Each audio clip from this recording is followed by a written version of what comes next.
Multiplying binomials. Ngayon, ating gagamitin sa pag-multiply ng binomials itong FOIL method. Ngayon, ating munang rewrite itong acronyms na FOIL. Ating isa-isahin. Itong if, ito yung first term. So, alin dito ang first term? Itong 2x at saka yung 5x. Multiply lang natin. 2x times 5x, that is 10x squared. Next, itong letter O, ito yung outer. So, alin dito yung ating outer? Itong 2x at saka itong negative 8. Okay, ating multiply. 2x times negative 8 equals negative 16x. Then, itong letter I, ito yung inner. Alin dito ang ating inner? Itong positive 3 and positive 5x. Ating i-multiply.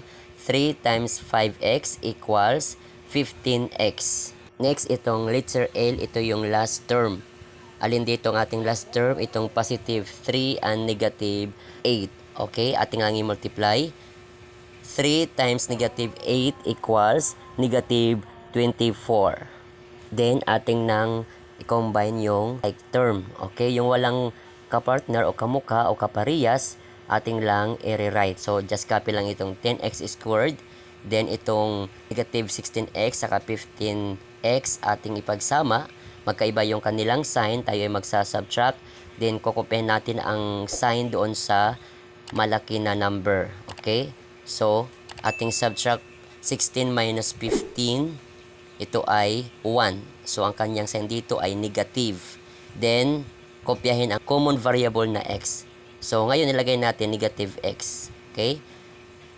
Ngayon, kahit wala na itong 1, understood na itong variable x, meron yan dyan, 1. Okay? Then itong negative 24, wala naman siyang kaparehas.